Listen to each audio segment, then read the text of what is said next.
गांव में पैदल चलने वालों के लिए रोड तक नहीं था और आज उसके नाम पर मुंबई में दो दो रोड हैं। एक ऐसी लड़की जिसके पास बस में सफर करने के लिए 60 पैसे तक नहीं हुआ करते थे, आज वो लग्जरी गाड़ियों में घूम रही है। एक ऐसी लड़की जिसके पास रहने के लिए घर तक नहीं था, आज बन के दूसरों के लिए आशियाना बना रही है। जो पहले दूसरों के यहाँ 60 रुपए महीने के लिए नौकरी करती थी, आज वो 2000 करोड़ की मालकिन है।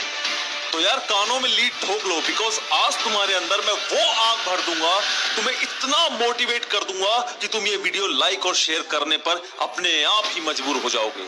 दोस्तों, अगर तुम्हारे मन में वाकई में अपने एम को पाने के लिए डेडिकेशन है, तो रास्ते में कितने भी कष्ट आ जाएं, कितनी भी नेगेटिविटी हो, सब अपने आप भाग जाती है। मुंबई के स्लम में पैदा हुई वो लड़की, और जिस टाइम बच्चों के खेलने कूदने की उम्र होती है, उस टाइम तो उस लड़की की शादी कर दी गई थी। दोस्तों, जिस लड़की की शादी 12 साल की एज में उससे कहीं ज्यादा उम्र के व्यक्ति से हो जाए, वो क्या कर सकती है? वो बस यही सोच सोच कर जी लेगी कि शायद यही मेरा फ्यूचर है। उसके ससुराल में उसे रात दिन मारा पीटा जाता था। थोड़े टाइम के बाद इस बंदी के पापा उसका हालचाल लेने आए। उसको इस हालत में देखकर उनसे रहा ना गया और उसे अपने साथ अपने घर वापस गए। बट घर जाने के बाद भी सब कुछ नॉर्मल नहीं हुआ। पड़ोस के लोगों ने ताना मारना शुरू कर दिया। उसका बाहर निकलना तक मुश्किल हो गया कि शादी के बाद भी ये लड़की अपने ससुराल क्यों नहीं जाती।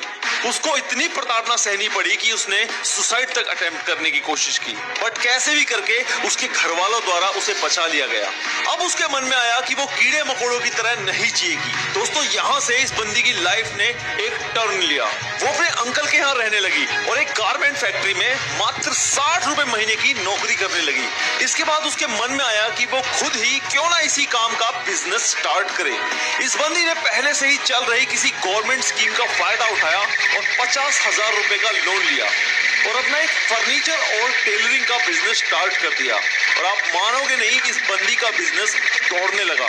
दोस्तों, इस बंदी के अंदर सक्सेसफुल होने की भूख आ चुकी थी और आपको तो मालूम ही है ना कि एक बार सक्सेस का कीड़ा जिसके अंदर घुस जाता है ना, वो फिर आसानी से बाहर नहीं निकलता।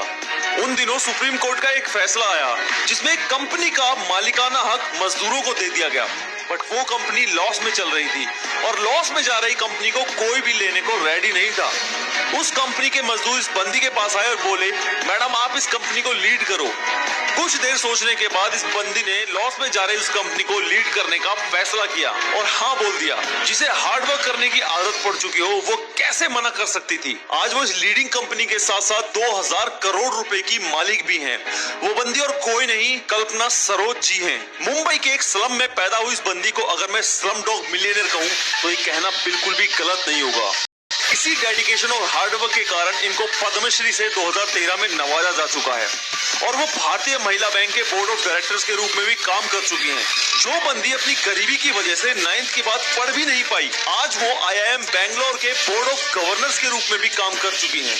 दोस्तों, कल्पना सरोज ने प्रूव कर दिया कि अगर तुम्हारे अंदर डिसिप्लिन और सक्सेस की भूख हो, तो चाहे जो भी तुम्हारा एम हो, उसे तुम हासिल कर सकते हो।